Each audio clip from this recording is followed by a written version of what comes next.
Good morning students. 2022 में matric का 17 फरवरी 2022 से जो एग्ज़ाम शुरू होने वाला है, उसमें आज हम लोग मैथमेटिक्स यानी गणित जो कंपलसरी 100 मार्क्स का होता है, उसके 100 ऑब्जेक्टिव क्वेश्चन और आंसर को देखेंगे। जी हाँ दोस्तों, सेकेंडरी स्कूल एग्जामिनेशन यानी कि मैट्रिक का एग्जामिनेशन जो 2022 में शुरू होगा 17 फरवरी से, उसमें मैथ में जो 100 ऑब्जेक्टिव क्वेश्चन पूछे जाते हैं, जिसमें आपको 50 ऑब्जेक्टिव क्वेश्चन बनाना होता है। आज हम लोग इस वीडियो में 100 VVI ऑब्जेक्टिव क्वेश्चन देखेंगे जो आपके एग्जाम में 17 फरवरी 2022 में पूछे जाएंगे। बहुत ही इंपॉर्टेंट है दोस्तों, एक भी क्वेश्चन को मिस मत कीजिएगा, वीडियो को अंत तक देखिएगा। और अगर आपको वीडियो पसंद आए तो इस वीडियो को अपने दोस्तों के साथ शेयर कीजिए, और यदि आप हमारे चैनल पर नए हो तो हमारे चैनल को सब्सक्राइब कीजिए। दोस्तों, आपके लिए रोजाना मैट्रिक एग्ज़ाम के लिए VVI ऑब्जेक्टिव क्वेश्चन हमारे चैनल पे अपलोड किया जाता है। कल के वीडियो में अगर आप लोगों ने सोशल साइंस का VVI ऑब्जेक्टिव क्वेश्चन नहीं देखा है तो डिस्क्रिप्शन में लिंक दिया हुआ है, वहाँ से जाकर आप सोशल साइंस के VVI ऑब्जेक्टिव क्वेश्चन को भी देख सकते हैं। तो दोस्तों, हम लोग शुरू करते हैं आज का वीडियो। पहला क्वेश्चन देखिए, पूछा गया है निम्नलिखित में से कौन सी सबसे छोटी संयुक्त संख्या है। सबसे छोटी संयुक्त संख्या जो है वो 4 हो जाएगा। संयुक्त संख्या जो है सबसे छोटी क्या होगा, 4 होगा। यानी कि ऑप्शन देखिए याद रखिएगा डी। निम्नलिखित में से कौन सबसे छोटी संयुक्त संख्या है, 4। नेक्स्ट क्वेश्चन देखिए, दूसरा नंबर क्वेश्चन क्या है, पाई क्या है। पाई एक अपरिमेय संख्या है। दोस्तों, बहुत ही इंपॉर्टेंट ऑब्जेक्टिव क्वेश्चन देखिए आपको बताया जा रहा है। सभी ऑब्जेक्टिव क्वेश्चन को आप कॉपी पर नोट करते जाइए। सभी ऑब्जेक्टिव क्वेश्चन जो है आपके एग्जाम में पूछे जाएंगे। निम्नलिखित में से कौन अपरिमेय संख्या, देखिए तीसरा क्वेश्चन जो पूछा हुआ है, निम्नलिखित में से कौन अपरिमेय संख्या। इसका ऑप्शन देखिए आपको ABCD आपके स्क्रीन पर दिखाई पड़ रहा होगा। ठीक है, एक ऑप्शन में क्या है, √3/12, बी में है √2/10 और √7/7 और √2 × 2। देखिए इसमें अपरिमेय संख्या कौन सा होगा, इसमें अपरिमेय संख्या आपका जो है ये बी हो जाएगा। ठीक है, रूट जो है ये बी हो जाएगा अपरिमेय संख्या, क्योंकि देखिए √3/12 कीजिएगा, 4×12 यानी कि 1/4 का रूट आएगा 1/2, तो 1/2 तो परिमेय संख्या हो जाएगा। फिर 7/7 कट जाएगा 1, तो ये भी परिमेय संख्या होगा। √2 हो जाएगा, यानी कि ये भी परिमेय संख्या होगा। तो अपरिमेय कौन हो जाएगा, ऑप्शन बी हो जाएगा अपरिमेय दोस्तों। ठीक है, √2/10। चलिए नेक्स्ट क्वेश्चन देखिए, तीसरा क्वेश्चन में क्या पूछा हुआ है। तीसरा क्वेश्चन में पूछा हुआ है कि अगर दो संख्याओं का लासा और मासा बराबर हो तो वे संख्याएं क्या होगी। दो संख्याओं का लासा और मासा अगर बराबर हो तो वे संख्याएं क्या होगी, वे संख्याएं संयुक्त संख्याएं में आएगी। ऑप्शन इसका देखिए डी हो जाएगा सही दोस्तों। नेक्स्ट देखिएगा, ये देखिए 5 नंबर का क्वेश्चन में क्या पूछा हुआ है, 0.29 पर बार किया हुआ है और इसका जो है परिमेय संख्या में पूछा हुआ है। देखिए अगर इस तरह का क्वेश्चन आता है तो परिमेय संख्या इसको हम कैसे निकालेंगे, जो संख्या दिया हुआ है उसको हम लोग x मानेंगे। ठीक है, तो x बराबर हो जाएगा 0.29 का वार। फिर इसको जो जितना अंक पर वार रहता है, यानी कि रेखा रहता है, उतना को 100 से उतना पर से गुना करना है। तो इसको हम गुना करेंगे 100 से, तो ये हो जाएगा 100x = दशमलव 2 अंक खिसक जाएगा, तो ये हो जाएगा 29.29 इस प्रकार से जाते रहेगा। फिर दोनों को जब माइनस कीजिएगा तो 100 में से अगर ये x जाएगा तो 99x बचेगा, और इधर ये 29 यानी 29/99, यानी कि इसका सही आंसर देखिए ऑप्शन डी हो जाएगा। ठीक है, तो इसका सही आंसर जो आपको मिलेगा वो ऑप्शन डी मिलेगा सही दोस्तों। ठीक है, ये आपका जो ऑप्शन होगा ये डी हो जाएगा सही 5 का। इस वीडियो में दोस्तों आपको केवल ऑप्शन बताया जा रहा है, सही सही क्या होगा। अगर इस वीडियो का आपको जितने भी ऑब्जेक्टिव पूछे हुए हैं उसका पूरा का पूरा आपको सॉल्यूशन चाहिए तो नेक्स्ट वीडियो में मैं आपको सॉल्यूशन दे दूंगा, जिसका डिस्क्रिप्शन आपको लिंक में भेज दिया जाएगा, नीचे डिस्क्रिप्शन में लिंक भेज दिया जाएगा। चलिए नेक्स्ट क्वेश्चन देखिए, 1 - sin² 60 डिग्री का मान पूछ रहा है। तो 1 - sin² 60 डिग्री बराबर क्या हो जाएगा, cos² 60 डिग्री हो जाएगा। अब cos 60 का मान कितना होता है, 1/2 होता है, तो 1/2 का स्क्वायर कीजिएगा तो 1/4 आएगा। तो ऑप्शन में कहीं पर देखिए 1/4 देखिए सी में दिया हुआ, तो इसका ऑप्शन जो है सी हो जाएगा सही। ठीक है, याद रखिएगा 1 - sin² 60 डिग्री का हल कितना निकलेगा, 1/4 निकलेगा, ऑप्शन सी हो जाएगा। चलिए निम्नलिखित में से किसका दशमलव प्रसार शांत है, याद रखिएगा। देखिए दशमलव प्रसार शांत पूछ रहा है। दशमलव प्रसार शांत कब होगा, जब कोई भी संख्या p/q के रूप में यानी परिमेय संख्या में, और ये जो नीचे में q देख रहे हैं इसका गुणनखंड या तो 2 आए या तो 5 आए, इसके अलावा कोई संख्या नहीं आना चाहिए। अगर 2 और 5 आ गया तो शांत है, 2 और 5 के अलावा कोई भी संख्या आ गया तो वो अशांत हो जाएगा। तो हम लोग देखते हैं कि इसमें जो भी संख्या दिया हुआ है, जैसे कि 7/40 है, 5/21 है, देखिए 5/21 जो है क्या है, अशांत हो जाएगा। उसके बाद 23/196 है, ये भी आसान हो जाएगा। तो इसका सही आंसर देखिए ऑप्शन ए हो जाएगा 7/40, क्योंकि 40 का अगर हम लोग गुणनखंड करेंगे तो 40 का गुणनखंड कितना आएगा, 2/3 आएगा और 5 आएगा, 2/3 यानी कि 8×5 = 40। तो देखिए नीचे में देखिए 2 × 5 आ गया ना गुणनखंड, तो ये शांत हो जाएगा। शांत के लिए 2 और 3 का गुणनखंड केवल चाहिए, बस 2 और 5 का, 3 नहीं 5 का। तो ऑप्शन ए हो जाएगा सही दोस्तों। चलिए देखिए 8वां क्वेश्चन में पूछ दिया निम्नलिखित में किसका दशमलव प्रसार आसान था। देखिए अभी आपको बताया जा रहा था कि अगर 2 और 5 आ गया P/Q में, अगर P/Q में Q का गुणनखंड 2/5 के रूप में आ गया तब वो हो जाएगा शांत। 2 और 5 के अलावा कोई और संख्या आ जाएगा तो क्या हो जाएगा, अशांत। अब इसमें देखिए 8 का अगर कीजिएगा तो 2/3 आएगा, फिर 15 का कीजिएगा तो 3/15। ये देखिए पहले इसको देखिए थोड़ा सा, बी में 6/15 है तो 6/15 को हम काट सकते हैं इस प्रकार से, यानी कि 2/5। तो देखिए इसका भी नीचे वाला में 5 आ गया है। फिर 512 का कीजिएगा तो 2 कुछ आएगा, यानी कि इसका सही आंसर देखिए ऑप्शन डी होगा, यानी कि 31/343 जो है वो क्या आ जाएगा, अशांत में आ जाएगा। 31/343 जो है किस में आ जाएगा, अशांत में आ जाएगा। तो इसका सही आंसर डी होगा। चलिए दोस्तों यहाँ पर आपको केवल ऑब्जेक्टिव क्वेश्चन का आंसर बताया जाएगा। आपका जो भी सोल्यूशन है वो नेक्स्ट वीडियो में आपको जो है ये सब पूरा का पूरा जितना भी ऑब्जेक्टिव क्वेश्चन है सबका सोल्यूशन आपको दे देंगे। डिस्क्रिप्शन में लिंक दिया हुआ रहेगा, वहाँ से आप देख लीजिएगा। चलिए 400 के अभाज्य गुणनखंड में 5 का घातांक है। 400 का अभाज्य गुणनखंड कीजिएगा तो 5 का गुणन कितना आएगा, 5/2 आएगा, है ना। 400 को हम क्या लिख सकते हैं, 16 × 25 लिख सकते हैं। तो 25 कितना हो जाएगा, 25 यानी कि 5 का स्क्वायर हो जाएगा, यानी कि हाथ 2 आ जाएगा 5 पर। तो इसका ऑप्शन ए हो जाएगा सही 9 का। चलिए नेक्स्ट क्वेश्चन देखिएगा, सभी ऑब्जेक्टिव क्वेश्चन को आप जो है नोट करते जाइएगा कॉपी पर दोस्तों। चलिए 10वां क्वेश्चन है, यदि 130 = 15 × 8 + 10 है और मासा इतना दिया हुआ है तो मासा x/y पूछ दी। मासा x/y है तो x/y का मान पूछा हुआ। देखिए ये 130 जो है ये यूक्लिड विभाजन परिमेय का याद कीजिएगा, ये है। फिर b + q = r दिया हुआ है। तो महत्तम समवर्तक कब होता है, जब वो पूरा का पूरा डिवाइड हो जाता है। जब पूरा का पूरा डिवाइड हो जाएगा तो इसका जो CF आएगा वो 15/10 आएगा, 15/10 आएगा। ठीक है, ऑप्शन जो है ए हो जाएगा सही दोस्तों। इसका जो सोल्यूशन आपको नेक्स्ट वीडियो में बता दिया जाएगा, डिस्क्रिप्शन में लिंक रहेगा, वहाँ से इसका पूरा आप सोल्यूशन देख पाइएगा। चलिए √125 का परिमेयकरण गुणांक कौन सा होगा, ऑप्शन देखिए इसका सी हो जाएगा सही, √5 हो जाएगा। ठीक है, चलिए नेक्स्ट क्वेश्चन देखिए 12 में क्या पूछा हुआ है। सभी ऑब्जेक्टिव क्वेश्चन इंपॉर्टेंट है, आप इसको नोट करते जाइएगा दोस्तों कॉपी पर। निम्नलिखित में से कौन सा युग्म सह अभाज्य, निम्नलिखित में से कौन सा युग्म सह अभाज्य। सह अभाज्य मतलब क्या होगा, जिसका मासा केवल 1 आता हो। तो अगर हम लोग ए का ऑप्शन देखते हैं 9 और 16, तो इसका मासा जो है 1 आएगा। ठीक है, तो इसका मतलब ये जो है सहअभाज्य संख्या हो गया। चलिए नेक्स्ट देखिएगा, रैखिक बहुपदों में शून्यकों की संख्या कितनी होती है। देखिए रैखिक बहुपद में शून्यक की संख्या जो है ऑप्शन इसका देखिए सी होगा 1 होगा। कितना होगा, 1 होगा। ठीक है, रैखिक बहुपद में शून्यकों की संख्या जो है 1 ही होती है। शून्य की संख्या k = होगा -b/a हो जाएगा। ठीक है, रैखिक बहुपद में। चलिए नेक्स्ट क्वेश्चन हम लोग देखते हैं, 14 में पूछा हुआ है कि बहुपद x-1 का शून्य क्या होगा। देखिए x-1 = 0 की जगह शून्य के तो x का मान कितना आएगा, +1 आएगा, यानी कि ऑप्शन ए हो जाएगा सही 14 का। चलिए नेक्स्ट क्वेश्चन देखिएगा,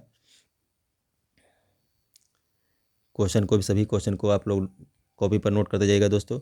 किसी द्विघात शून्यक के बहुपद यदि -4 और 7 है तो द्विघात बहुपद क्या होगा। ठीक है, द्विघात बहुपद का फॉर्मूला देखिए होता है x² - α + β x + α × बीटा, यानी कि x² माइनस शून्यकों का योगफल गुना x, शून्यकों का योगफल गुना x और प्लस शून्यकों का गुणनफल। तो अभी इस हिसाब से अगर देखिए शून्यक दिया हुआ -4 और -7, तो इसको अगर हम लोग करेंगे तो -4 और +7 करेंगे कितना आएगा, -4 और +7 कीजिएगा, शून्यक तो आएगा +3, यहाँ माइनस है तो -3 हो जाएगा, यानी x² -3x और 7×4 = 28 मैंने ये ऑप्शन सी हो जाएगा सही दोस्तों। ठीक है, ऑप्शन क्या हो जाएगा 15 का सी हो जाएगा सही। ठीक है, तो बहुपद ये इसका सभी का जो है आपको सॉल्यूशन जो है नेक्स्ट वीडियो में मैं आपको डिस्क्रिप्शन में भी लिंक दे दूंगा। इसका देखिए सभी जितना भी ऑब्जेक्टिव क्वेश्चन भी आपको बता रहा हूँ सब का आपको ये डिस्क्रिप्शन में वो सोल्यूशन दिया हुआ रहेगा। चलिए नेक्स्ट क्वेश्चन देखिए, कहता है एक द्विघात बहुपदों के शून्यकों का योग दिया हुआ है 5 और गुणनफल दिया हुआ 6, तो द्विघात बहुपद क्या होगा। देखिए अभी आपको बता रहे थे कि द्विघात बहुपद का जो फॉर्मूला होता है वो होता है x² माइनस शून्यकों का योगफल अल्फा × बीटा और प्लस होता है अल्फा × बीटा।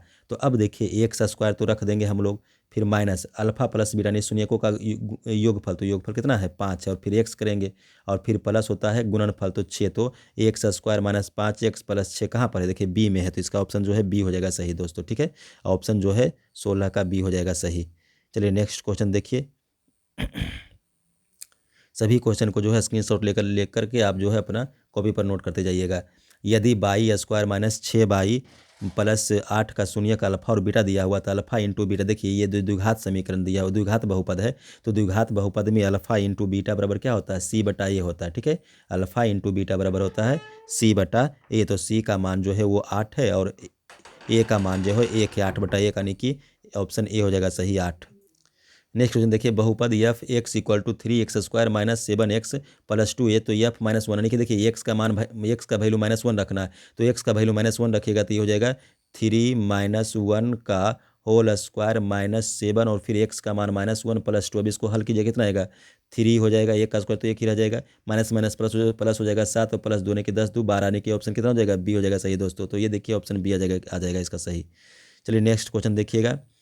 चलिए एक बहुपद दिया हुआ है एक्स स्क्वायर माइनस 3 और इसका शून्य कराने की 0 कर देंगे, तो एक्स इक्वल टू कितना हो जाएगा, इधर जाएगा +3 हो जाएगा और जब रूट करेंगे तो +-3 आ जाएगा, यानी कि ऑप्शन देखिए बी हो जाएगा सही इसका। ठीक है, ऑप्शन कौन सा बी हो जाएगा, बी हो जाएगा सही। ठीक है, रूट में +-3, तो ऑप्शन इसका देखिए बी हो जाएगा सही होने इसका।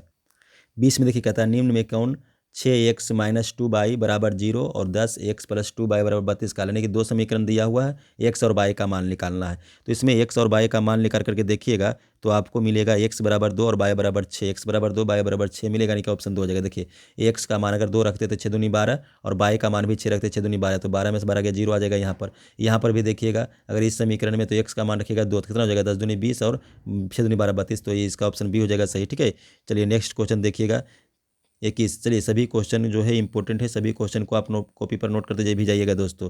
चलिए नेक्स्ट क्वेश्चन देखिएगा क्या कहता है कि यदि रेखाएं 4x + py बराबर 6 तथा 12x + 9y बराबर 15 समानांतर है, तो p का मान, देखिए ये दो समीकरण दिया हुआ है, दोनों समानांतर है, तो समानांतर के लिए ये जो कंडीशन है वो क्या होता है, समांतर के लिए कंडीशन होता है a1/a2 बराबर b1/b2 और बराबर नहीं होता है c1/c2। तो यानी कि अगर हम a1/a2 और b1/b2 को बराबर करके यहाँ पर हम लोग इस सॉल्यूशन को आगे बढ़ाते हैं, तो ये सॉल्यूशन इस प्रकार से बढ़ेगा a1, तो a1 का मान कितना हो जाएगा 4 और बटा a2 का मान 12 और फिर बराबर करेंगे b1 b2, तो b1 हो जाएगा p और b2 करिएगा तो 9 और इसको हल करके लाइएगा तो p का आंसर जो आपको लिख लेगा 3 लिख लेगा। ठीक है, 9 चौक 36, इस प्रकार से 12 से कटेगा 12 36, तो p का मान 3 आएगा। अब ऑप्शन में देखिए p का मान 3 कहाँ पर है, b पर है, तो इसका ऑप्शन देखिए b हो जाएगा सही। ठीक है, चलिए नेक्स्ट क्वेश्चन देखिए। नेक्स्ट क्वेश्चन देखिए, समीकरण इतना में के लिए अनगिनत मान का हल का मान पूछा गया। देखिए दो समीकरण दिया हुआ है, ये दो समीकरण यहाँ पर दिया हुआ है, दोनों समीकरण में ये जो के है तो उसी का मान निकालना, और शर्त क्या है अनगिनत हल। तो अनगिनत हल होने का कंडीशन क्या है कि अगर a1/a2 बराबर रहेगा b1/b2 और बराबर रहेगा c1/c2। ठीक है, तो अगर हम इसमें देखते हैं कि a1 का मान 1 है और a2 का मान जो है 5 है, फिर बराबर करते हैं b1 का मान 2 है और b2 का मान k है, तो यहाँ से भी हम लोग k निकाल सकते हैं, तो k दूना कितना हो जाएगा 5 दूनी 10 हो जाएगा, यानी कि ऑप्शन डी हो जाएगा सही। ठीक है, तो ये आ जाएगा ऑप्शन डी आपका सही 10।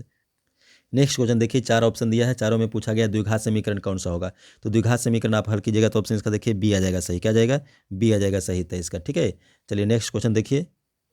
नेक्स्ट क्वेश्चन देखिए, द्विघात समीकरण px² + qx + r बराबर 0 दिया हुआ और p डज नॉट 0 इक्वल है, तो इसका मूल पूछा गया। देखिए मूल के लिए फॉर्मूला क्या होता है, माइनस, अगर इस प्रकार से समीकरण आप याद किए होंगे ज़्यादातर, ax² + bx + c = 0 के लिए आप लोग याद किए होंगे। क्या याद किए होंगे आप लोग, ax² + bx + c बराबर 0, तब उसमें आप जो याद कीजिएगा जो मूल होता है x बराबर वो होता है -b ± √b² - 4ac/2a। तो यहाँ पर देखिएगा ये जो बी है, बी के जगह पर क्यू है और ए के जगह पर पी है और सी के जगह पर आर है। तो इसका सही आंसर देखिए ऑप्शन बी हो जाएगा। ठीक है, ऑप्शन जो है आपका बी जो होगा वो सही होगा। ठीक है, माइनस क्यू बी का काम करेगा और फिर plus minus B square minus 4ac और बटा 2a के जगह पर p है। तो इसका ऑप्शन सही बी हो जाएगा। ठीक है, तो ऑप्शन देख लीजिएगा, आप लोग नोट कर लीजिएगा कॉपी पर, इसको स्क्रीनशॉट ले लीजिए।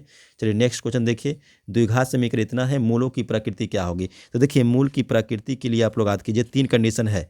तीन कंडीशन क्या है मूल की प्रकृति के लिए, तो बी स्क्वायर माइनस 4ac ये मूल है, और अगर ये जो है 0 से बड़ा आता है तब दोनों मूल अलग अलग होंगे और दोनों वास्तविक होंगे, दोनों मूल अलग अलग और दोनों वास्तविक होंगे, ये कंडीशन है। तो अगर हम यहाँ पर देखते हैं कि 6 स्क्वायर प्लस एक्स प्लस 1 का मान निकालते हैं बी स्क्वायर माइनस 4ac करके, तब इसका मान जो है हम लोगों को क्या मिलेगा, इसका मान हम लोग को मिलेगा 12। ठीक है, कितना मान मिलेगा 12। तो 12 क्या आ गया, 0 से बड़ा, यानी कि ऑप्शन इसका देखिए सी हो जाएगा, वास्तविक और असमान, यानी कि दोनों मूल बराबर होंगे और भिन्न भिन्न होंगे। ठीक है, तो ये ऑप्शन आपका सी हो जाएगा सही 25 का।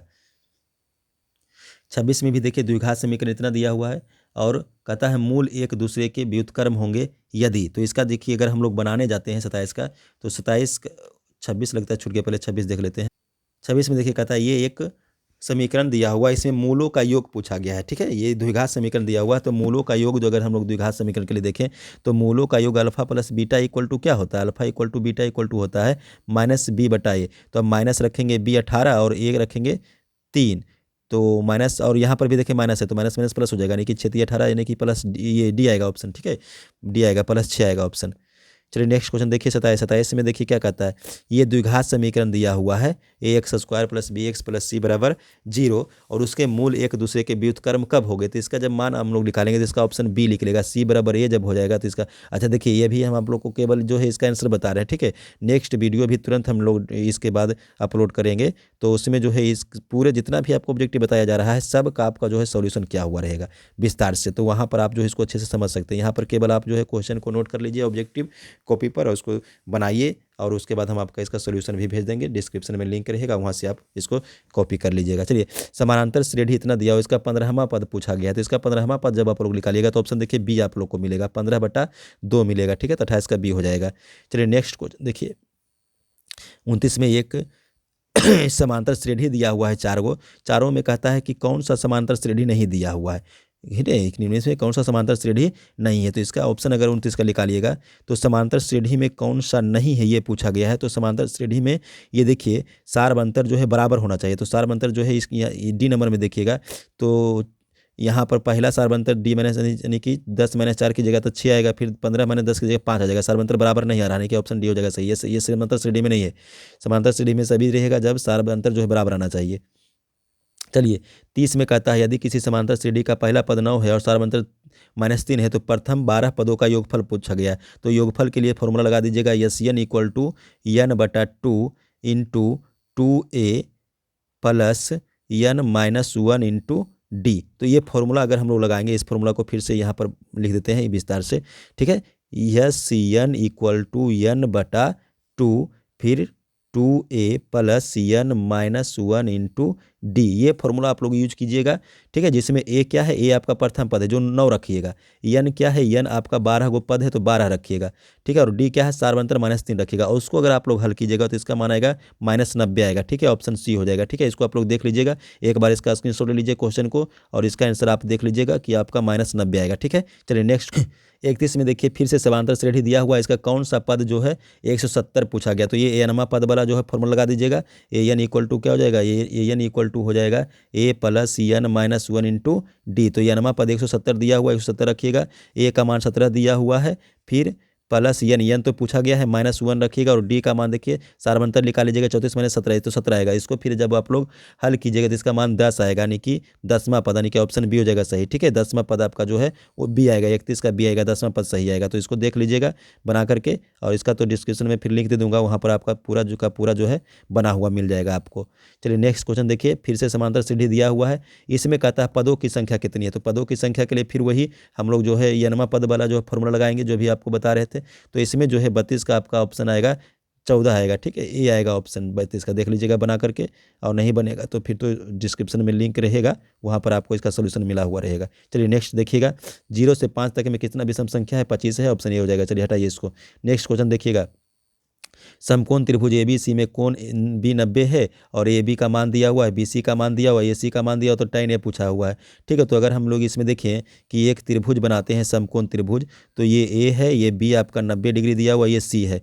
ठीक है, तो यहाँ पर AB ये दिया हुआ है √15। ठीक है, और फिर BC दिया हुआ है ये 1 सेंटीमीटर और AC दिया हुआ है 4। तो हमसे पूछा गया tan A, देखिए tan A ये पूछा गया, तो ये के सामने ये लंब हो जाएगा और बटा आधार, तो यानी कि 1/√15 यानी कि C हो जाएगा ऑप्शन सही, लंब बटा आधार tan होता है। चलिए नेक्स्ट क्वेश्चन देखिएगा 35 में क्या पूछा गया है। 35 में पूछा हुआ है, ये देखिए 35 में पूछा गया है कि यदि कौशिक फाई, इसको फाई पढ़िएगा, बराबर के है तो कौस फाई का मान पूछा गया है। इसको जब लोग हल किए करेंगे तो इसका आंसर बी आएगा। ठीक है, आपको जो है इसका सॉल्यूशन का वीडियो आपको मिल जाएगा, अभी आप लोग इसका केवल आंसर देख लीजिए, कितना मिलेगा, बी मिलेगा, यानी कि √ जो है k² - 1 मिलेगा और बटा के मिलेगा, ये सही आंसर होगा। ठीक है, इसका स्क्रीनशॉट आप लोग एक बार ले लीजिए साफ से। चलिए ये स्क्रीनशॉट आप लोग ले लीजिए, ये इसका सही आंसर जो है ये बी है सही आंसर, चलिए बी है। चलिए next question, objective question important है दोस्तों, सभी ऑब्जेक्टिव क्वेश्चन को जो है आप एक तरफी से जो है लिखते जाइए कॉपी पर। 1/sec अल्फा, देखिए 1/sec अल्फा किसका मान होगा, 1/sec अल्फा कॉस अल्फा का मान होगा, यानी ऑप्शन बी हो जाएगा सही। तो ये तो बड़ा ईजी है। चलिए नेक्स्ट 37 में देखिए cot x × tan x, इसका −1 होगा प्लस में, तो ऑप्शन देखिए 37 का ये हो जाएगा, cot x × tan x = 1 होगा। नेक्स्ट क्वेश्चन देखिए 38 में देखिए पूछा हुआ है कि यदि cos फाई का मान 1/2 है तो कौशिक फाई का मान कितना होगा। अब देखिए cos फाई का मान 1/2 है, यानी कि ये कि कौस में 60 डिग्री का मान है, तो यहाँ पर अगर हम लोग कौशिक 60 का मान रखेंगे तो कौशिक 60 का मान होता है 2/√3, यानी कि ऑप्शन बी हो जाएगा सही। ठीक है, चलिए 38 का तो बी हो गया। सभी ऑब्जेक्टिव क्वेश्चन को नोट करते जाइएगा दोस्तों। चलिए 39 में क्या है, 39 में यदि थीटा बराबर इतना है तो sec phi plus cosec phi का मान पूछा गया। तो देखिए दोनों जगह जो फाई का मान है वो 45 रख दीजिएगा, 45 रखेंगे तो जो सेक ये क्या उसको बोलते हैं सेक 45 है उसका मान आपको आएगा √2 और कौशिक 45 का भी मान √2, तो √2 + √2 कीजिए कितना हो जाएगा, 2√2 हो जाएगा, नहीं ऑप्शन डी हो जाएगा। ठीक है, ये हो जाएगा डी हो जाएगा 39 का सही। चलिए 39 में देखिए, 39 में कहता है, सॉरी 39 हो गया 40, देखिए √3 tan A = 3 = 0 दिया हुआ, तो ए का मान पूछा गया था। अब यहाँ से देखिए अगर आप इसको इसे लिखिए √3 tan A और ये जो बराबर -3 है उसको बराबर के उस तरफ लीजिएगा, +3 हो जाएगा, तो ये हो जाएगा tan A = हो जाएगा, tan A = हो जाएगा 3/√3 और इसका परिमेयकरण कीजिएगा तो आएगा √3, तो √3 tan में किसका मान होता है, 60 का होता है, यानी कि ऑप्शन देखिए बी हो जाएगा सही। ठीक है, tan में 60 डिग्री का मान √3 होता है, तो इस 40 का जो भी है ऑप्शन देखिए वो क्या लिखला 40 का ऑप्शन बी लिखला सही। ठीक है 60। चलिए नेक्स्ट क्वेश्चन स्क्रीनशॉट लीजिए, इसको कॉपी पर नोट कर लीजिएगा। नेक्स्ट क्वेश्चन देखिए ये दिया हुआ है 41 में सेक 35 और कौशिक 55 बटा में है, इसका स्क्वायर है। देखिए इसमें किसी को एक को बदलना पड़ेगा 90 के फॉर्म में, तो अगर हम सेक को ही बदल देते हैं 90 - 55 करके, तो ये 35 का मान बताएगा और बटा कर देंगे कौशिक 55, तो इसका मान आएगा 1 आएगा, यानी कि सी हो जाएगा। ठीक है, स्क्वायर कीजिएगा तो सेक 90 - थीटा होता है कौशिक, यानी कौशिक 55 बटा कौशिक 55 कट जाएगा और एक आ जाएगा आंसर, तो सी हो जाएगा 41 का। 42 में देखिए कहता है निम्नलिखित में से किसका मान सबसे अधिक है। देखिए यहाँ पर 4 गो मान दिया हुआ, चारों में सबसे अधिक मान किसका पूछा गया है। देखिए cos 45 का मान तो 1/√2 होता है, sin 0 तो 0 हो जाता है, cot 45 का मान 1 होता है और cos 60 का मान 1/2 होता है, तो सबसे ज़्यादा कौन है, 1, यानी कि cot 45, यानी कि सी हो जाएगा ऑप्शन सही। चलिए नेक्स्ट क्वेश्चन देखिएगा 43 में sin 30 का मान हाफ होता है। देखिए बहुत ईजी क्वेश्चन पूछ दिया है, बी नंबर हो जाएगा, sin 30 का मान कितना होता है, हाफ होता है। नेक्स्ट क्वेश्चन देखिएगा cos स्क्वायर थीटा -1 का मान हो जाएगा -sin स्क्वायर थीटा। ठीक है, ये ऑप्शन ये हो जाएगा। देखिए ठीक है, यहाँ पर आप याद किए होंगे cos square theta plus sin square theta = 1 होता है। ठीक है, तो यहाँ से अगर हम लोग इसको इधर करेंगे और इसको तो cos स्क्वायर थीटा -1 = sin उधर जाके माइनस में हो जाएगा, तो इसका ऑप्शन देखिए 44 का ये हो जाएगा। ठीक है, 44 का ऑप्शन क्या हो जाएगा, ये हो जाएगा, cos square theta -1 = -sin square theta. Next question देखिए 45 में पूछा हुआ है 1 - सेक स्क्वायर थीटा गुना cot स्क्वायर थीटा। देखिए 1 - सेक स्क्वायर थीटा करेंगे तो -tan स्क्वायर थीटा आएगा और गुना cot स्क्वायर थीटा करेंगे तो -1 हो जाएगा, नहीं ऑप्शन सी हो जाएगा 45 का सही। चलिए नेक्स्ट देखिएगा 46 में क्या पूछा हुआ है, sin अल्फा गुना cot अल्फा, तो इसमें दोनों में से किसी एक को बदल सकते हैं, sin अल्फा रहने दीजिए और गुना cot को हम क्या लिख सकते हैं, cot को लिख सकते हैं cos अल्फा बटे sin अल्फा, sin कट जाएगा, नहीं cos आ जाएगा, तो आंसर इसका जो मिलेगा क्या मिलेगा, बी मिलेगा, क्या मिलेगा, बी, यानी cos अल्फा। चलिए बी मिल जाएगा। 47 में देखिए थीटा बटे 5 = 12 डिग्री है, तो 3 गुना cos सेक स्क्वायर थीटा का मान पूछा गया। देखिए थीटा का मान यहाँ पर हो जाएगा, इधर से हम गुना करेंगे तो 12 × 5 कितना हो जाएगा, 60 डिग्री हो जाएगा। अब कर दीजिएगा 3 और कौशिक स्क्वायर 60 डिग्री, तो 3 हो जाएगा। कौशिक 60 का मान होता है 2/√3। अब फिर इसका स्क्वायर भी करना पड़ेगा, तो नहीं कि 4 और 3 कट जाए, 4 हो जाएगा। चलिए इसका ऑप्शन सी हो जाएगा सही। चलिए मिला लीजिए, ऑप्शन सी जो है इसका स्क्रीनशॉट ले लीजिए, एक बार इसको बनाकर देखिएगा, आपको 4 मिलेगा। ठीक है, चलिए 45 में दिया हुआ है sine x plus sine square x बराबर 1, तो cos square x plus cos पर 4 पर एक्स कितना आएगा, उसका भी मान 1 ही आएगा। ऑप्शन सी देखिए, इसका सॉल्यूशन आपको जो है अगला वीडियो में आपको बता दूंगा। चलिए नेक्स्ट देखिएगा, निम्नलिखित में से कौन कौशिक 60 के बराबर है। कौन कौशिक 60 के बराबर, देखिए कौशिक 60 का मान कितना होता है 2/√3। 2/√3 किसका मान होता है, उसका मान हम लोग देख लेंगे, तो वो आपका जो है आंसर मिल जाएगा, आपका ए मिल जाएगा। सेक 30 का मान 2/√3 होता है। सेक 30 का मान कितना होता है √2/3, तो इसका ऑप्शन देखिए ए हो जाएगा सही। 50 में देखिए cosec theta minus cot theta equal to X दिया हुआ है, तो कौशिक थीटा का मान पूछा गया। इसका अगर हम लोग हल करेंगे तो ऑप्शन सी मिलेगा, एक्स स्क्वायर प्लस 1/2x, यानी कि सी हो जाएगा सही। ठीक है, स्क्रीनशॉट लीजिए, इसका सोल्यूशन आपको नेक्स्ट वीडियो में आपको डाल दिया जाएगा। चलिए नेक्स्ट क्वेश्चन देखिएगा, 51 में देखिए sec square 60 minus 10 square 60 plus 1 equal to कितना होगा। देखिए यहाँ पर अगर हम लोग फॉर्मूला लगाते हैं 51 में, तो sec square theta minus 10 square theta equal to कितना होता है +1, और +1 यहाँ पर है तो 2 हो जाएगा, यानी कि ऑप्शन बी मिल जाएगा सही। चलिए देखिए 50 में क्या पूछा, 50 में बिल्कुल ईजी क्वेश्चन पूछ दिया है। कॉट 90 माइनस थीटा, तो कॉट 90 माइनस थीटा क्या होता है 10 होता है, यानी कि ऑप्शन देखिए डी हो जाएगा सही। ठीक है, 52 में देखिए पूछा हुआ है 2 tan 30 डिग्री बटा 1 प्लस tan स्क्वायर 30 डिग्री, तो इसको अगर हम लोग हल करेंगे तो ये आएगा √3/2। √3/2 किसका होता है साइन 60 का होता है, यानी कि डी हो जाएगा ऑप्शन सही। ठीक है, डी हो जाएगा, इसको हम लोग सॉल्यूशन में डाल देंगे अगला वीडियो में। अभी केवल आप जो लोग जो है ऑब्जेक्टिव के तौर पर इसका जो है आंसर यहाँ पर देख लीजिए, और इसका जो है सॉल्यूशन आपको अगला वीडियो में डाल दिया जाएगा। चलिए कहता है कि यदि एक 6 मीटर लंबे यदि एक 6 मीटर ऊंचे खंभे की छाया पृथ्वी पर इतना मीटर है तो सूर्य का उन्नयन कोण कितना होगा। इसको अगर हम लोग सॉल्यूशन करेंगे तो इसका आंसर मिलेगा डी, यानी कि 60 डिग्री मिलेगा। कितना मिलेगा, डी मिलेगा 60 डिग्री। चलिए इसको लिख लीजिए स्क्रीनशॉट, और इसका जो है सॉल्यूशन आपको वीडियो में डाल दिया जाएगा नेक्स्ट वीडियो में। चलिए 55 में कहता है कि अगर एक मीनार की ऊंचाई 15 मीटर है और सूर्य का उन्नयन कोण 60 डिग्री है, तब जो है मीनार की छाया जमीन पर कितना होगा, 5√3 इसका आंसर आता है। ठीक है, ये सभी सॉल्यूशन करके आपको जो है बताया जा रहा है, और इसका सॉल्यूशन जो है मैं आपको अगले वीडियो में डाल दूंगा, डिस्क्रिप्शन में लिंक रहेगा, वहाँ से आप देख लीजिएगा सबका सॉल्यूशन। चलिए नेक्स्ट क्वेश्चन देखिएगा, निर्देशांक अक्षों के प्रतिच्छेदन बिंदु को मूल बिंदु कहते हैं। इसको रट लीजिएगा, ये तो ऑब्जेक्टिव टाइप है रटने वाला। निर्देशांक अक्षों के प्रतिच्छेदन बिंदु का कहता है मूल बिंदु कहा जाता है। चलिए नेक्स्ट 57 में देखिएगा, देखिए दोनों जो नियामक दिया हुआ एक्स और वाई दोनों जो है माइनस में, तो किस पाद में होगा, माइनस जो है दोनों तृतीय पाद में होता है। कहाँ होता है, तृतीय पाद में होता है, तो ऑप्शन देखिए 57 का सी होगा, याद रखिएगा। ठीक है, नेक्स्ट क्वेश्चन देखिएगा 57 हो गया। 58 में देखिए कहता है कि मूल बिंदु पी का इतना और इतना से दूरी क्या, देखिए मूल बिंदु से दूरी वो पी इक्वल टू होता है √x² प्लस y²। अब बाई नियामक दिया हुआ साइन और एक्स दिया हुआ है, साइन और बाई दिया हुआ कॉस, दोनों का स्क्वायर कीजिएगा तो आपको याद होगा sine square theta plus cos square theta 1 होता है, कि ऑप्शन देखिए इसका बी हो जाएगा सही। कौन सा ऑप्शन बी हो जाएगा सही, 1 इकाई। ठीक है, तो इसका स्क्रीनशॉट ले लीजिए, इसका आंसर 1 इकाई मिलेगा। चलिए 59 नंबर में पूछा हुआ है, दो बिंदु दिया हुआ आर और यस दोनों का नियामक भी है, इसके बीच का दूरी, तो देखिए बीच के दूरी का फॉर्मूला अगर लगाइएगा तो आर और यस दिया हुआ तो इसके बीच का दूरी का फॉर्मूला क्या लिख लेगा, फॉर्मूला होता है x2 माइनस x1 और इसका होल स्क्वायर और प्लस बाई 2 माइनस बाई 1 और इसका होल स्क्वायर पर सबका रूट। तो उसको अगर हम लोग इस फॉर्मूला को रख के यूज कीजिएगा तो 2√5 आएगा, इसका आंसर सी आ जाएगा। क्या आ जाएगा, सी आ जाएगा, ये आ जाएगा। तो ऑप्शन 59 का सी। स्क्रीनशॉट ले लीजिए, इसको बनाकर देखिएगा, आपको इसका वीडियो भी मिलेगा। 60 में देखिए कहता है बाई बराबर 8 दिया हुआ है, इसका आलेख निम्न में से किस बिंदु से नहीं गुजरेगा। देखिए बाई का मान 8 दिया हुआ है, इसका मतलब है कि ये जो है एक्स में नहीं गुजरेगा। तो यहाँ पर देखिए डी में एक्स दे दिया है, तो ये तो नहीं हो सकता, तो ऑप्शन देखिए डी हो जाएगा सही 60 का। स्क्रीनशॉट लीजिए, क्वेश्चन ऑब्जेक्टिव सभी इंपॉर्टेंट ऑब्जेक्टिव क्वेश्चन है, सभी ऑब्जेक्टिव क्वेश्चन को दोस्तों कॉपी पर नोट करते जाइए, इसको आप ट्राई कीजिए बनाने का। नहीं बनेगा तो डिस्क्रिप्शन में लिंक दिया हुआ है, सभी वीडियो का सॉल्यूशन आपको मिल जाएगा। चलिए 61 में क्या कहता है, निम्नलिखित में से कौन सा बिंदु प्रथम चतुर्थांश में, देखिए प्रथम चतुर्थांश में दोनों पॉजिटिव होता है, यानी कि ऑप्शन देखिए ए हो जाएगा सही, +10 और 4, तो ये हो जाएगा 61 का सही। चलिए यदि आप हमारे चैनल पर नए हैं तो हमारे चैनल को सब्सक्राइब कर लीजिए और इस वीडियो को इस जो भी वीडियो आप देख रहे हैं इसका जितना भी सोल्यूशन जैसे ही मैं आपको अपलोड करूँगा उसका आपको नोटिफिकेशन मिल जाएगा। बेल आइकन भी दबा दीजिएगा दोस्तों। चलिए 62 में कहता है कि बिंदु 5 और 6 का बाई अक्ष से लंबवत दूरी, तो इसका देखिए लंबवत वाला दूरी निकालिएगा, ये लंबा दूरी निकालिएगा ओ बाई करके, तो इसका निकल जाएगा 5 का स्क्वायर और 6 का स्क्वायर यानी कि 25 + 36 61, यानी कि रूट जो है ये डी देखिए आ जाएगा, रूट 61 आ जाएगा। चलिए डी हो जाएगा।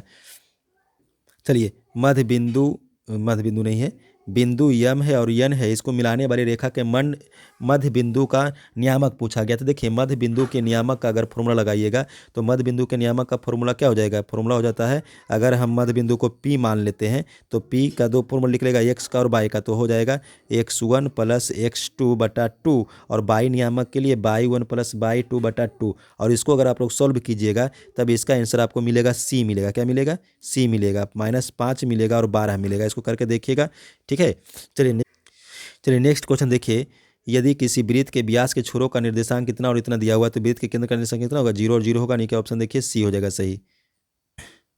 65 में देखिए कहता है कि बिंदुएं ए और बी मूल बिंदु से समदूरस्थ है तो पी का मान कितना होगा। देखिए इसको मूल बिंदु से समदूरस्थ यानी कि मूल बिंदु से ए और मूल बिंदु से बी दोनों बराबर है, तो इसको 2 बार निकालना पड़ेगा। एक बार मूल बिंदु को ओ मानेगा तो ओ ए का दूरी निकालिएगा और फिर ओ बी का दूरी निकालिएगा, और दोनों को बराबर करके जब करिएगा तो इसका मान आएगा +-2√6 आएगा, यानी कि डी हो जाएगा ऑप्शन सही, ठीक है। इसको करके देख लीजिएगा, नहीं तो आपको तो बता ही रहा हूँ कि जो है सभी जितना भी ऑब्जेक्टिव क्वेश्चन बताया जा रहा है सबका जो है डिस्क्रिप्शन में आपको लिंक दे दूंगा, सब वीडियो का सॉल्यूशन आपको डाल देंगे और वहां पर आप देख लीजिएगा बढ़िया से। चलिए 66 में कहता है कि बिंदु ए बी और सी दिया हुआ है, इसका त्रिभुज का क्षेत्रफल, तो त्रिभुज के क्षेत्रफल का फॉर्मूला इसमें लगाना पड़ेगा, लगा करके देखिएगा आपको आंसर मिलेगा 4 वर्ग का, यानी कि डी मिलेगा, ठीक है। चलिए ऑप्शन डी हो जाएगा, तो स्क्रीनशॉट ले लीजिए दोस्तों इसका, आप लोग इसको बनाकर देखिएगा।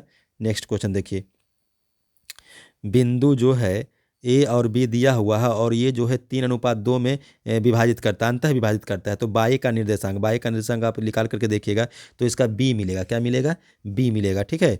चलिए सॉल्यूशन आपको दे दिया जाएगा वीडियो में, अगला वीडियो में आप लोग वहाँ से देख लीजिएगा कि कैसे इसका बी आया, या जितना भी आपको बताया जा रहा है उसका सॉल्यूशन मैं आपको बता दिया जाएगा कि किस प्रकार से इसको हल करके यहाँ पर हल करके आपको बताया जा रहा है सभी ऑब्जेक्टिव क्वेश्चन को। चलिए 68 में देखिए, त्रिभुज ABC में कोण ए और सी का योगफल 120 है तो कोण बी, देखिए एक त्रिभुज में तीनों कोण का 180 होता है, तो दो कोण 120 है तो 60 हो जाएगा, है ना, ये तो ईजी है। चलिए बी 60 हो जाएगा।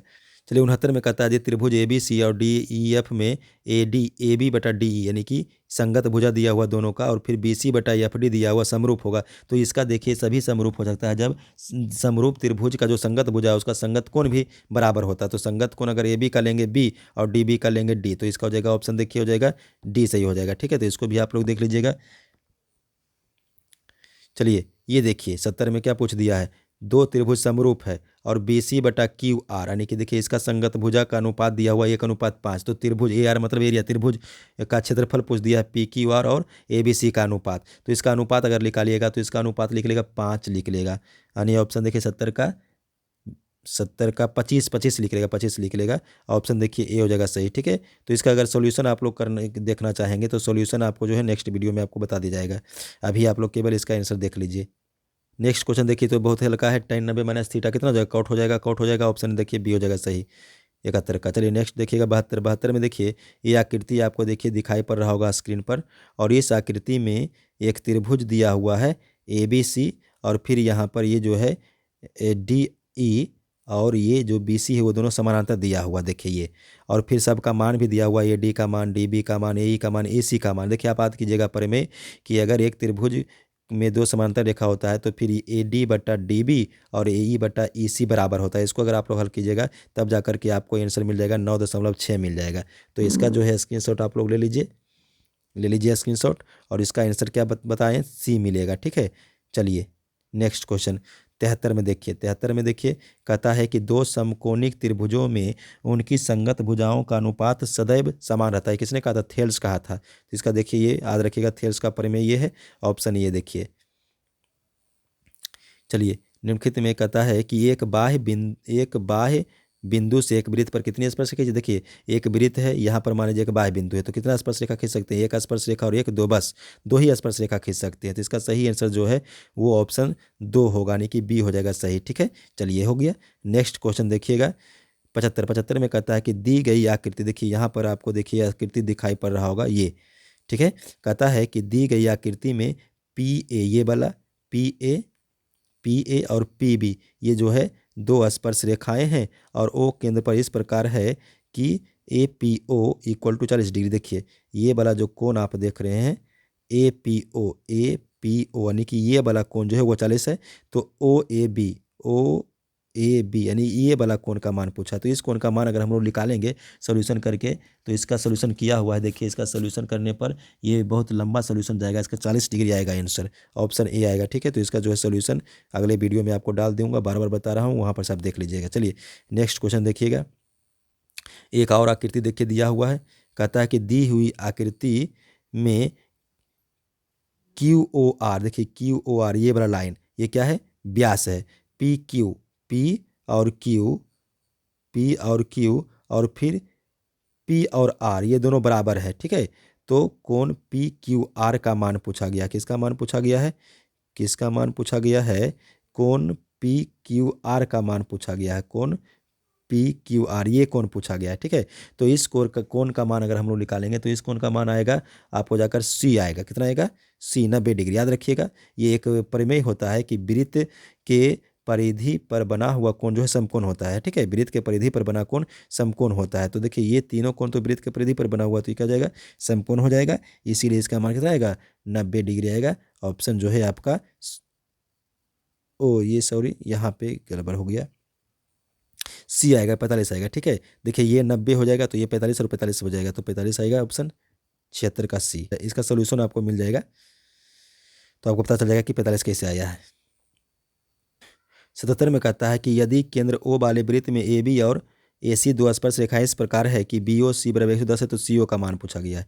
तो इसका मान अगर हम लोग निकालेंगे तो 35 डिग्री आता है मान, यानी कि ऑप्शन C हो जाएगा। ठीक है, इसका सोल्यूशन आपको दे दिया जाएगा कि कैसे 35 डिग्री आता है, बहुत लंबा से इसको बनाना पड़ेगा। चलिए नेक्स्ट क्वेश्चन देखिएगा। 78 में कहता है कि बिंदु T से किसी वृत्त के स्पर्श रेखा की लंबाई 12 सेंटीमीटर है और केंद्र से T की दूरी 13 सेंटीमीटर है, तो वृत्त की त्रिज्या कितनी होगी। तो ये तो आसान है, इस प्रकार से आप देखिए एक वृत्त ले लीजिएगा, यहाँ पर जो है वृत्त का केंद्र मान लीजिएगा, यहाँ से ये T मान लीजिएगा, तो इसका जो दूरी है केंद्र का ये 13 सेंटीमीटर है और ये जो स्पर्श रेखा यहाँ से जाएगा वो आपका आ जाएगा 12 सेंटीमीटर। तो ये जो आप देख रहे हैं ये त्रिज्या हो गई है। ठीक है, तो इसी का मान पूछा गया। तो इसमें आप लोग जो है वो लगा दीजिएगा फॉर्मूला, लंब स्क्वायर कर्ण स्क्वायर जो है, तो उसका मान जो आपको मिलेगा 5 सेंटीमीटर मिलेगा, D मिल जाएगा। ठीक है, इस प्रकार से 78 का। चलिए नेक्स्ट देखिए, दी गई आकृति में O केंद्र है ये वाला। ठीक है, ये वो जो है ये केंद्र है, तो QPR ये देखिए 60 है, तो ये वाला कोण का मान पूछा गया। तो याद रखिएगा, देखिए ये वाला जो कोण होता है ये वाला, इसका जो है दुगना होता है। तो अगर ये 30 होगा तब ये 60 होगा, तो 30 डिग्री ऑप्शन ही मिलेगा। ठीक है, तो ये याद रखिएगा B। ठीक है, याद रखिएगा कि जो वृत्त के परिधि पर जो यहाँ से बनाएगा कोण, वो इसका जो है केंद्र पर के बनाएगा कोण का दुगना होता है। तो केंद्र पर अगर 30 बनेगा तभी ये 60 बनेगा।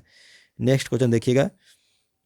चलिए 80 में पूछा गया है कि ये जो आंकड़ा दिया हुआ है इसका परिसर, तो परिसर क्या होता है, जो अधिकतम मान है और जो न्यूनतम मान है दोनों को माइनस करना पड़ेगा, अधिकतम मान और न्यूनतम मान। तो अधिकतम मान इसमें देखिए 84 है और न्यूनतम मान 15 है, दोनों को माइनस कीजिएगा तो 69 मिलेगा, नहीं ऑप्शन ए मिल जाएगा। ठीक है, 80 का, तो 80 में ऑप्शन ए मिल जाएगा 69। तो इसका स्क्रीनशॉट लीजिए एक बार, और इसका सही आंसर क्या मिलेगा, 69 मिलेगा। ठीक है, 84 माइनस 15 कीजिएगा। चलिए नेक्स्ट देखिए,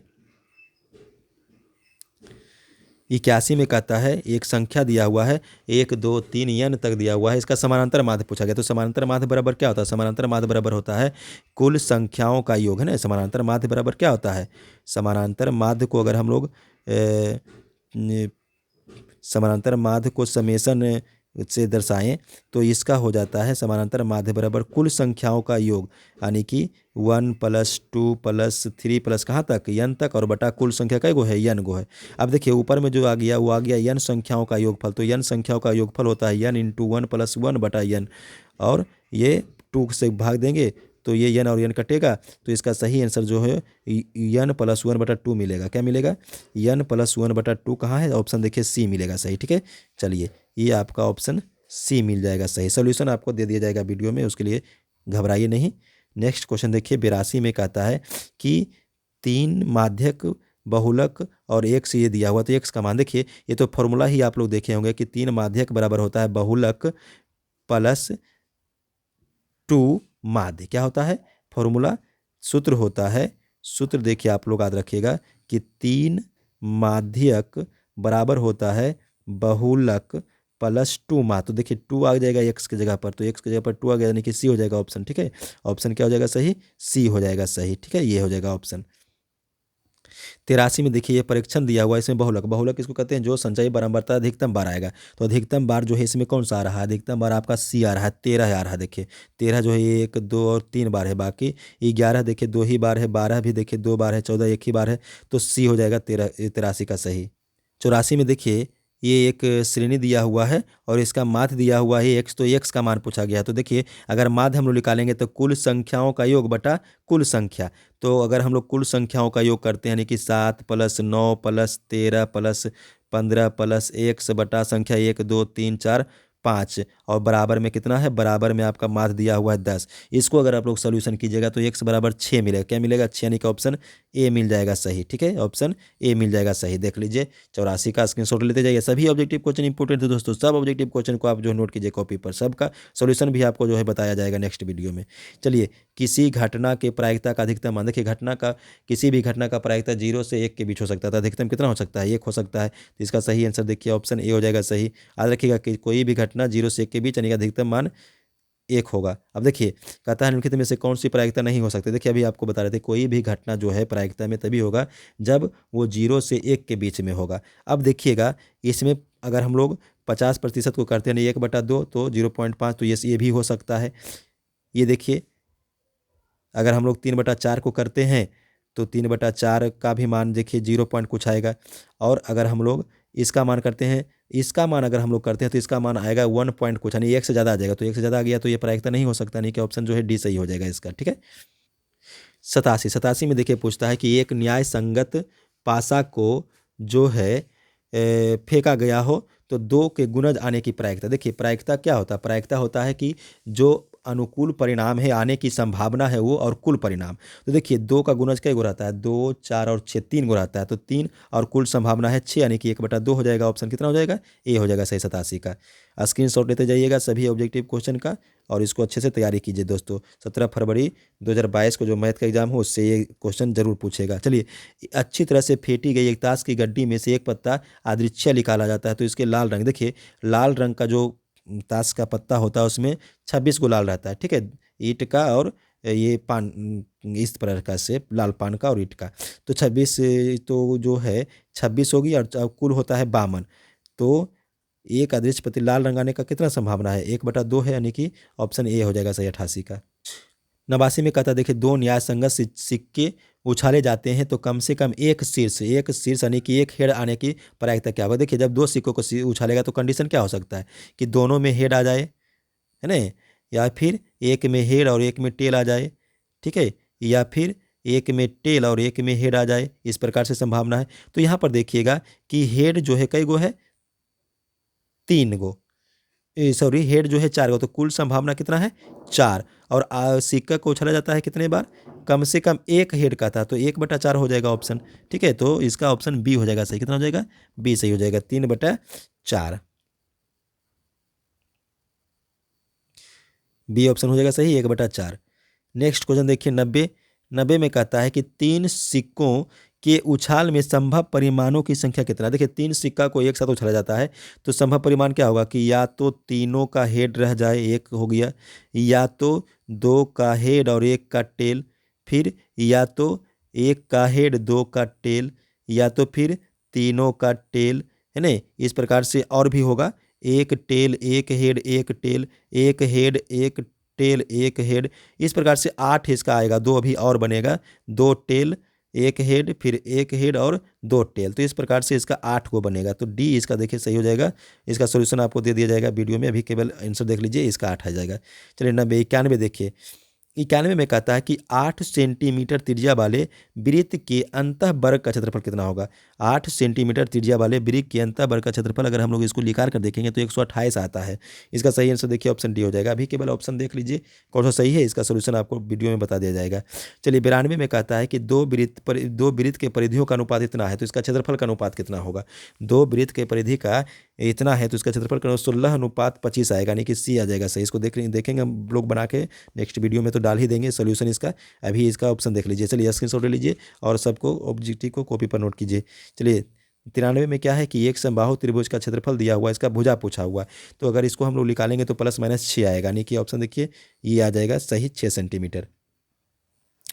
93 में देखिएगा, 93 में कहता है कि यदि R1 और R2 त्रिज्या वाले दो वृत्त का परिधि का योग R है तो परिधि किसके बराबर होगा, तो आइए बी आ जाएगा, R1 + R2 बराबर R आ जाएगा। ठीक है, तो 94 का आपका जो है ऑप्शन जो है बी मिलेगा सही। चलिए नेक्स्ट क्वेश्चन हम लोग आगे बढ़ाते हैं वीडियो को। चलिए कहता है कि यदि शंकु की त्रिज्या और ऊंचाई दोनों तिगुनी कर दी जाएगी तो शंकु का आयतन कितना हो जाएगा, 27 गुना बढ़ जाएगा, 27 गुना बढ़ेगा, डी हो जाएगा इसका सही। चलिए ऑब्जेक्टिव क्वेश्चन है, स्क्रीनशॉट ले लीजिए, इसको सबको कॉपी पर नोट कीजिए।